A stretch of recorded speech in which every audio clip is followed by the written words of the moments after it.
Good afternoon everybody and welcome back to another edition of Thai Talk with Dan, the channel where we share your Thailand stories. Now today's story certainly will not disappoint. It is absolutely bonkers again.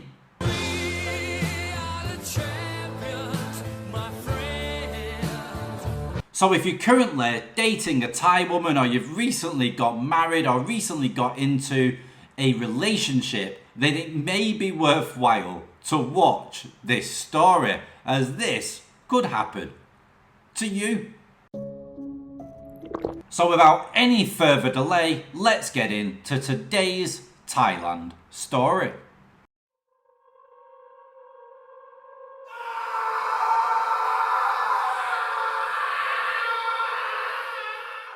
Hi Dan, my name is Mike, living in Johannesburg, South Africa. I have quite a juicy story and will try to keep it as short as possible. I met a Thai girl named Gung, working in a bar in an upmarket gentleman's club here in Johannesburg in 1999. She was 32, originally from Phuket in Thailand, and I was 53. She was a pretty girl with a nice figure and could speak quite good broken English. Stupidly, at the time, I did not know the Thai culture at all and just rushed into things. So to cut a long story short, I married her here in South Africa. Shit, here we go again. We lived in my condo and she did the housework spotlessly, on hands and knees in the kitchen, scrubbing the floor, etc. Lovely Thai meals to come home to with a beer or two every evening. Now I used to leave for work early in the morning to miss the heavy traffic and was always given a good time before leaving and another in the shower when I got home. Every man's dream. At the end of the week I was feeling pretty weak. She never seemed to have a headache, not like most of the Western women here. The marriage was pretty good, never had any serious differences, and we always had a good laugh when barbecuing after a few beers and gins. Now, let's get on to part one of my story. She kept on asking me how much money I had, and I replied that she need not worry, as with our 21-year age gap, I would die first and she would be very wealthy when inheriting my 5 insurance policies and my condo, which was worth 700,000 baht.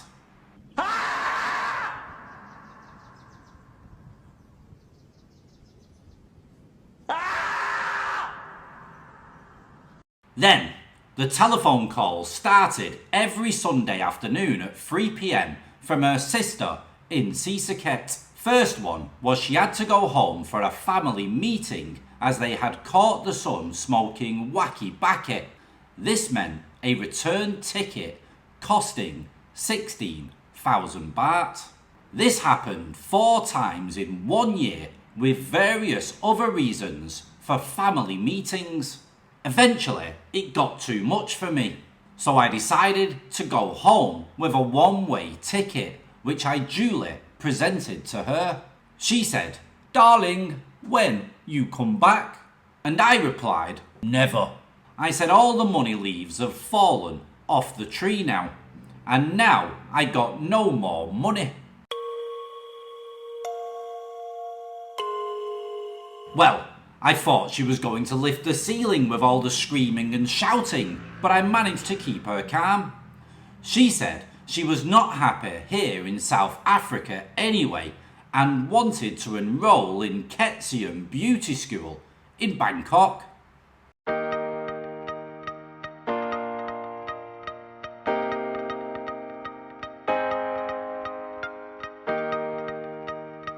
Now let's get on to part 2 of the story. I duly put her on Singapore Airlines that week and away she flew. I have never heard from her or of her since she left in 2001.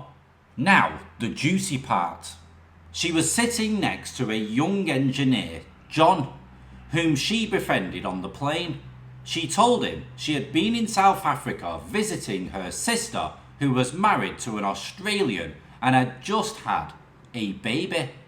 That was a lie.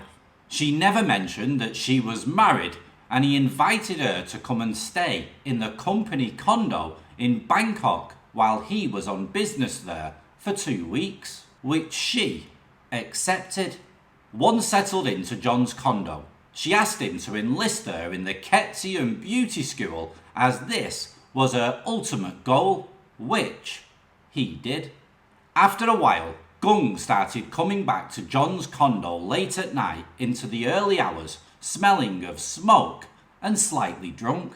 On one occasion, she assaulted him when questioned where she had been. One of Gung's friends told John to hire a private investigator to follow her tracks.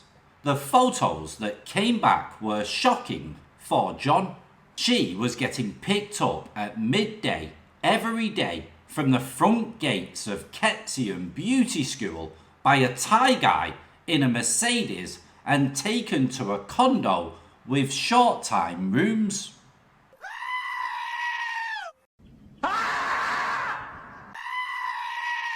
At a party, John was invited to go with Gung in Bangkok.